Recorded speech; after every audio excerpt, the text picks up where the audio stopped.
Hi, love. I am on my third cup of caffeine, so this should be an adventure. I am so literally metabolically excited to be with you today. We are going to go back to the beginning, where it all started, and talk about how to heal from divorce or anything painful for that matter, the basics, right? We are just going to get ourselves grounded back into the basic steps and principles for when you are a pile of mush crying on your bathroom or your kitchen floor. Either are fine. What do you do? What do you do, and how do you not be in that place? How do you get unstuck when you're in such a low vibrational, low motivation, heavy pain, exhausted, feeling really blocked, stuck, overwhelmed, despairing, insecure, you name it? Where do you go from there? Because when we're in that spot, nothing feels clear, everything feels heavy, everything feels like work, and we're not thinking clearly, right? So when you're not thinking clearly, what do you do? And it's like cute to say that these steps are very unique to divorce. I don't think they are. I don't think they are. So I think that you could come back to this episode anytime you need to heal from something or you're in that very low spot of despair. Because divorce happens to be the thing that initiated this awful feeling, this awful experience, but our path out is pretty similar regardless of what the trauma is, right? So, all right, we're going to get into how to make sense of what you're feeling and what to do about it, but some very specific tips and tricks for what to do about it when you're in this early painful spot. But know that in this dialogue today, I'm also talking to you a lot about intentional manifestation, because the tools that we're going to use today are similar tools that we would use in intentional manifestation. So just know that by mastering the 4 basic tools I'm going to teach you today, or remind you of today, because it's not going to be anything new or sexy, I don't think, but maybe a little bit, that by using these tools, you are also really 10xing your intentional manifestation game. So hopefully that provides you some additional motivation beyond just not feeling like shit anymore. Ding. Okay. So first things first, I want to introduce to you the emotional guidance scale. Now, if you're listening and you're not watching on YouTube, if you're watching on YouTube, here it is. Ding. It's essential to have the graphic to really get the most bang for your buck here, okay? So the emotional guidance scale is a tool taken from a book called Ask and It Is Given, copyright 2004 by Jerry and Esther Hicks. When you attend a law of attraction seminar, they hand you this little handy dandy card. Or if you purchase the book, Ask and It Is Given, you have access to this handy dandy card. So this card has been a game changer for myself and so many of my clients, because again, when we're lost in the maze, it is so helpful to have a very clear roadmap out, right? And so being able to see this emotional guidance scale just makes stuff click in a way that suddenly feels tangible or manageable. And so this is something that I want you to tune into for how to get out of this really low vibe early healing state. All right, so on the emotional guidance scale, I'm looking at it right now. I'm going to start from the bottom, right? The dregs of emotional pain, and work our way to the top. But something I want you to understand about the state that you're in right now. The emotional guidance scale goes from 1, which is joy, all the way down to 22, which is fear, grief, depression, despair, powerlessness. Okay, so when we're all the way at the bottom of the emotional scale, fear, grief, depression, despair, powerlessness, it's very low vibe, low motivation. And what law of attraction teaches us is that when we're in a low vibe state, our job, our mission is to tip up on the scale. Now, we're not going to tip from 22 to 1, right? We ain't going from powerlessness to joy and empowerment. That's just a quantum leap. And we're not here to quantum leap. We're here to tip up. So fun fact, tipping up from fear, grief, depression, despair, powerlessness is anger. Anger is 17 on the scale. So when you are in powerlessness, to actually feel angry is an improvement on the emotional scale. It's an improvement in your manifesting process to tip up to a more powerful emotion that has a little more traction, a little more like you can do something with it, right? Rather than feel complete powerlessness. So I want you to think about, I'm going to read this emotional scale to you right now, okay? And I want you to notice which ones really resonate with you. And I want you to think about, if you had this in front of you as a visual, how much easier it would be to tip up in the moment. So starting at 22, fear, grief, depression, despair, powerlessness. Now, I would probably, just to bridge a clinical gap here, I would tell you that that's probably where panic attacks happen. Where from a nervous system standpoint, we would call that fight, flight, freeze, fawn, right? Those trauma responses would fit into 22 probably, right? And somewhere lower here, right? Like freeze is definitely powerlessness. Fight might be a little higher on the emotional scale. Flight is fear, right? So just know that all of these things that we talk about from the different camps, the different healing camps, all the language, it all works together. It all means the same stuff generally, right? So I'm just kind of tying all those things together for you. So 21, this is tipping up from 22 to 21, is insecurity, guilt, and unworthiness. So when we're talking about intentionally manifesting and you're like, why do I keep eating a shit sandwich? Well, because you're struggling with worthiness and kind of so stuck in feeling states of unworthiness that you keep attracting things that are reinforcing your belief that you're not worthy, right? And so you're in like this cycle of low vibrational states, right? And so then tipping up from 21 to 20 is jealousy, which we've talked a good bit about. There's a podcast episode about, is it jealousy or is it envy? But pretty low on the emotional scale, right? And then tipping up from there is hatred and rage. That's 19. And then tipping up from there is 18, revenge. But we're getting higher and higher here, right? Revenge, think about it. That's like anger with some action, right? Anger with a plan. Revenge is anger with a plan. So a plan is a higher level of motivation than despair, right? Or unworthiness. If you're feeling revenge, you're at least feeling worthy of like punishing someone, right? So tipping up from revenge is just good old fashioned anger, right? Like I'm just angry and I'm no longer going to punish you for it. I'm just mad. And then up from there is discouragement. Oh, that's where we get into like maybe some emotional light, right? Like now, so 17 through 22, those jokers are like intense, right? And then we get to 16, discouragement, 15, blame, 14, worry, 13, doubt. We can feel it getting a little lighter. Like, no, these are not places we want to stay and they don't feel great, but they're lighter. 12, disappointment. 11, overwhelmment. 10, frustration, irritation, impatience. 9, pessimism. 8, boredom. 7, contentment.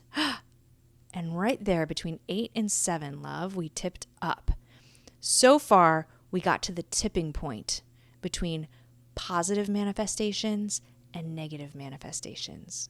So 8 is boredom, 7 is contentment. Tipping into contentment from boredom is where you start to craft a life you love. Then up from contentment is hopefulness, up to optimism, up to positive expectation, belief, up to enthusiasm, happiness, passion, up to number 1, joy, knowledge, empowerment, freedom, love, appreciation. All right, so love. When you are in A low vibe state, we're going to say between 19 and 22, 19 hatred, rage, 20 jealousy, 21 insecurity, guilt, unworthiness, 22 fear, grief, depression, despair, powerlessness. What do you do? What are the basic tools that you use to get from 19 to 22 up to these higher emotional states?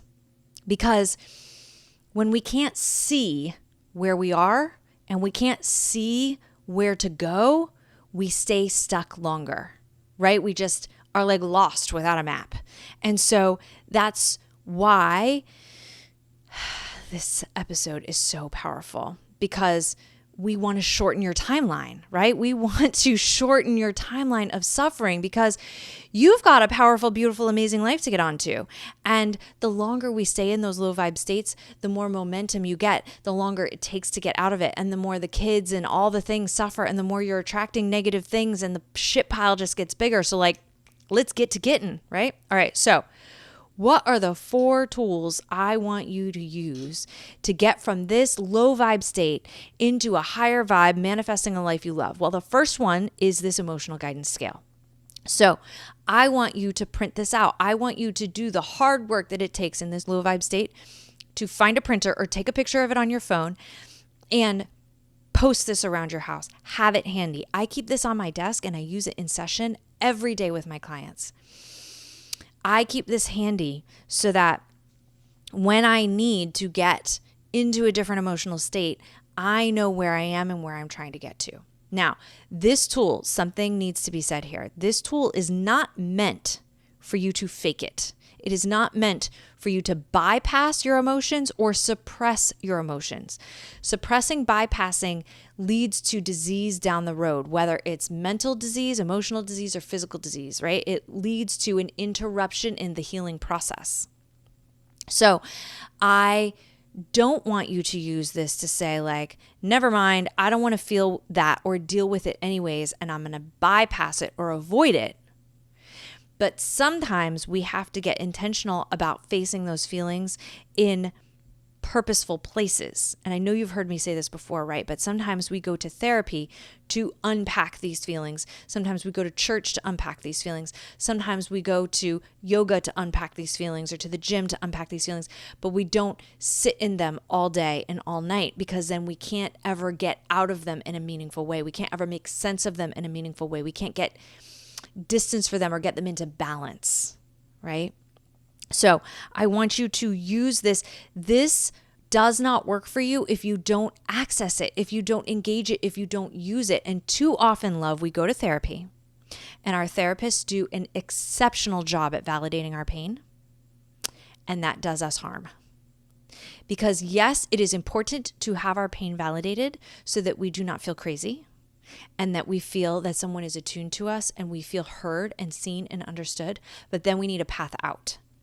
And it is not enough to just go and get the dopamine hit from being validated, but then not walk it out.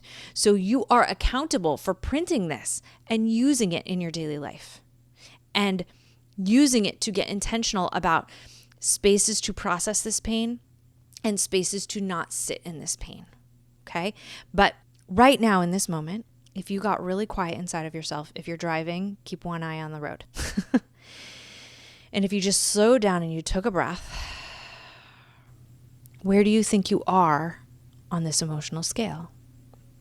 Powerless, unworthy, jealous, hatred, revenge, anger, discouragement, blame, worry, doubt, disappointment, overwhelmed, frustrated or impatient, pessimistic, bored, content, hopeful, optimistic, positively expecting and believing, enthusiastic, passionate, joyful.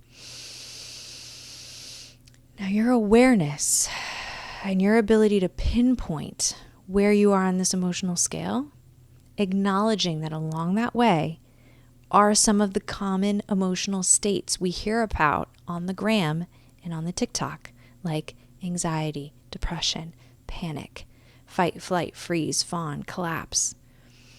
Your ability to acknowledge and pinpoint where you are involves our second basic tool, which is body awareness. Okay, so taking another deep breath right now.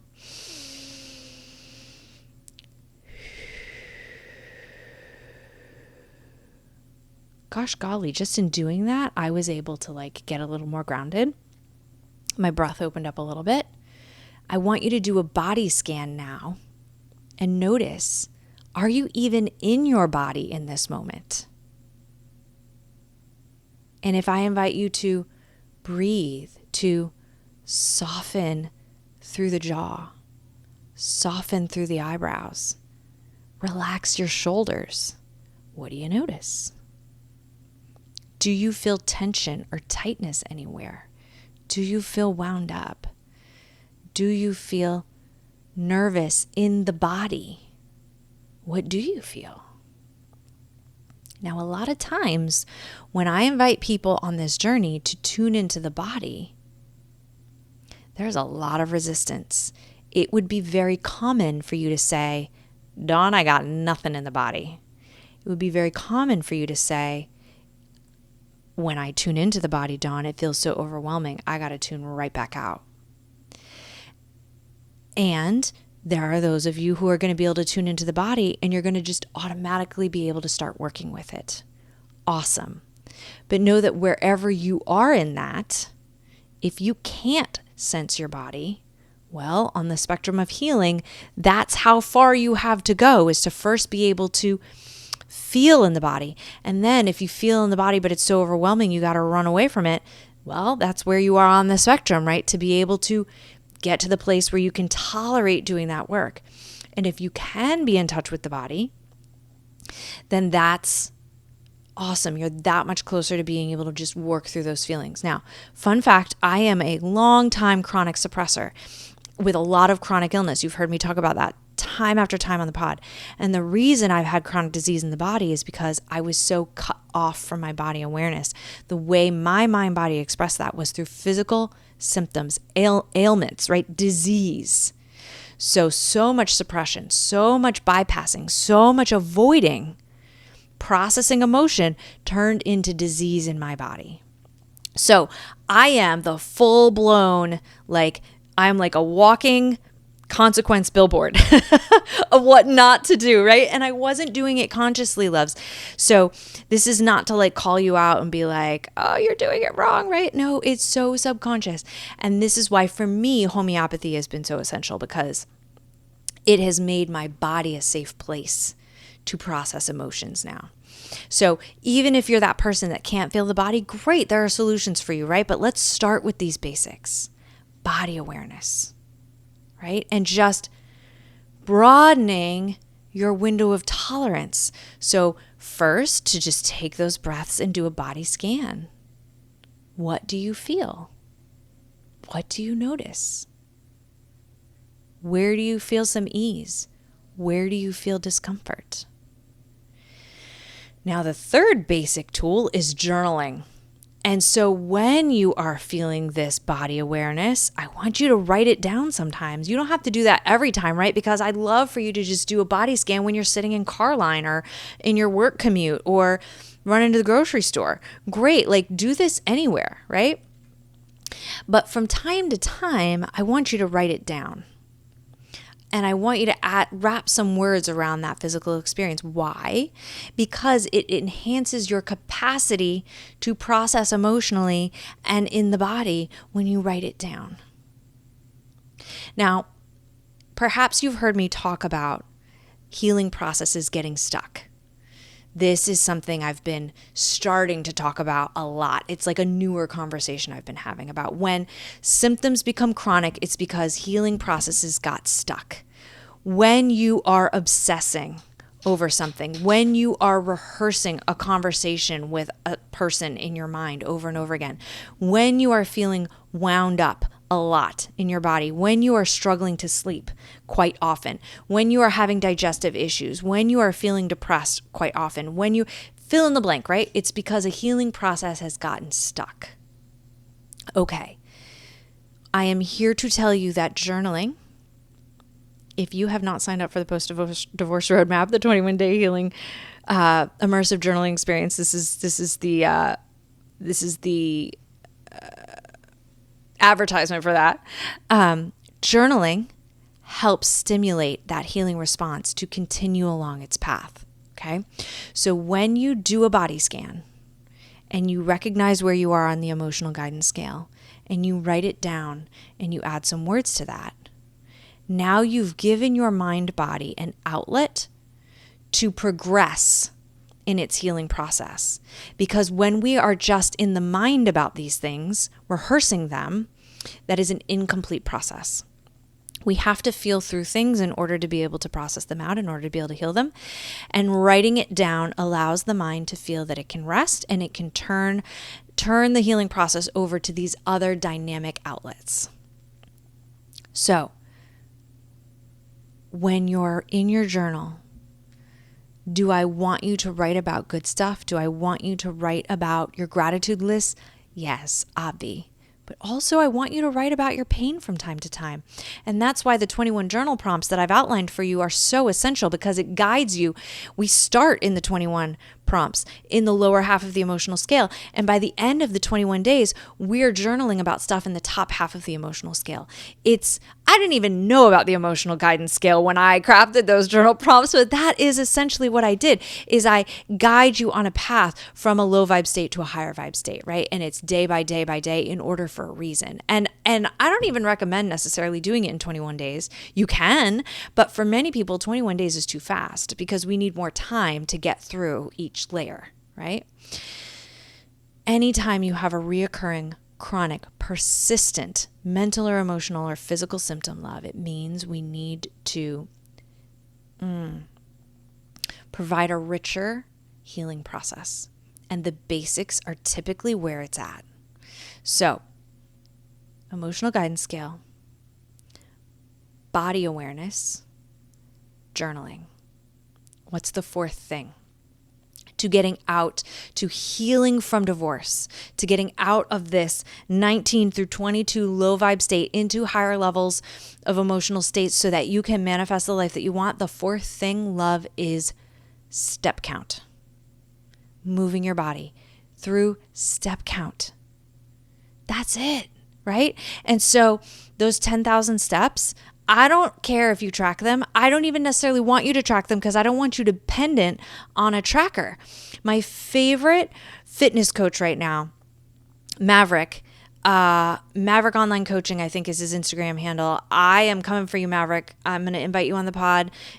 We need you. But one of his top tools for helping women transform their bodies to get their revenge bodies is step count.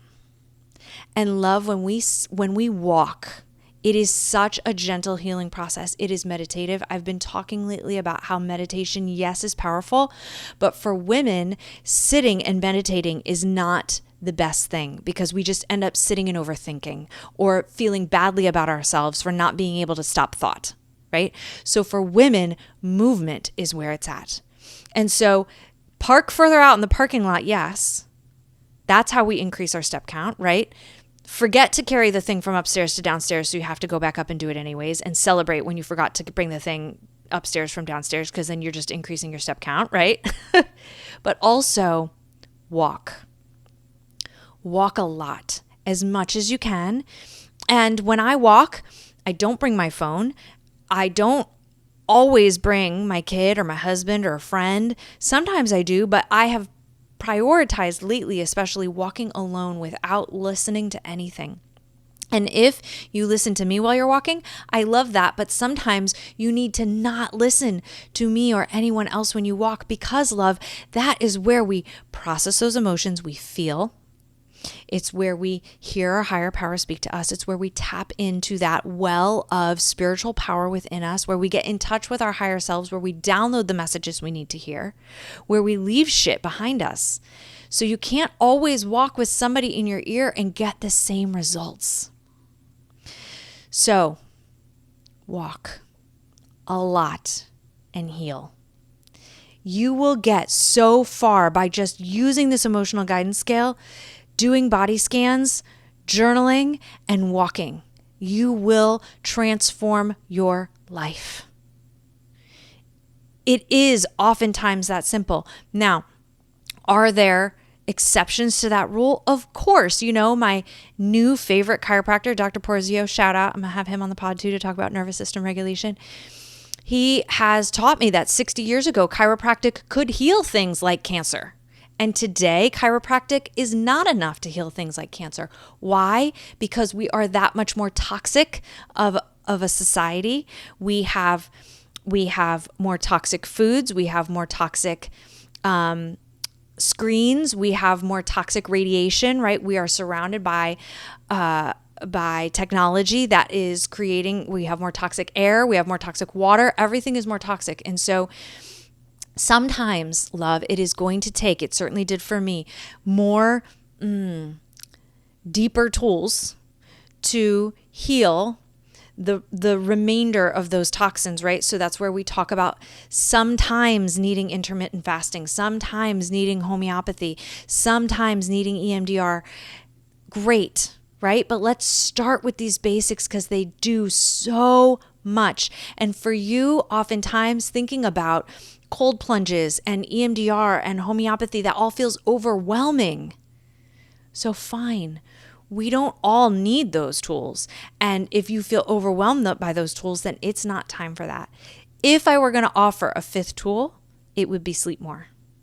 But I often know that if you're not using these 4 tools, sleep feels unavailable to you, right? So I'm almost intentionally leaving sleep off of this one because I think that once we add sleep to the list of tools, we've now tipped down on the emotional scale into further levels of despair and overwhelmment because sleep feels so unavailable to you, because oftentimes in the night is where you feel the most lonely, where you feel the most panicky, where you feel the most all the things, right? So I would say let's leave sleep out of this conversation.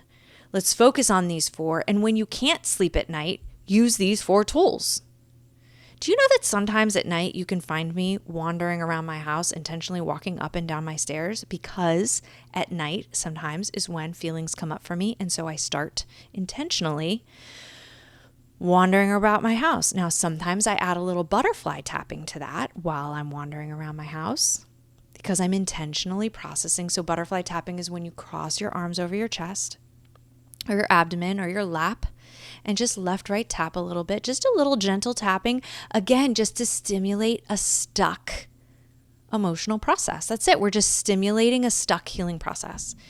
So if it's late at night and you can't sleep and you've pulled out your emotional guidance scale and you've taken some breaths and done a body scan and you've written in your journal and you still can't sleep, wander. Steps. Do steps in your house. If you want to add a butterfly tap, great. And then try sleeping again. And if you still can't sleep, great. Repeat the whole thing until you can sleep, love. And then sleep will come. Healing will come.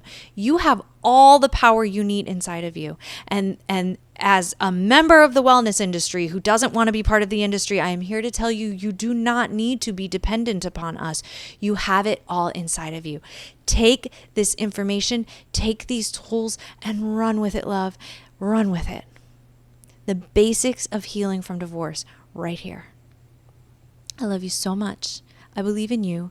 DM me with your results because you've got this. Also, if you haven't downloaded the Post-Divorce Roadmap, the 21 Days of Journaling, inside of our Heartbeat community, know that inside of there are other women who are like in there saying like, I feel so stuck to even start journaling, right? Like, so come be a part of the community also where you can message me inside of Heartbeat directly. Super cool, right? So let's do that. That link is in the show notes also. I think it's still free too because I still haven't added all the I haven't finalized the little pieces I want to add before we move it back to a paid product. So it's still free for today. So go do that. All right. I love you so much. Peace.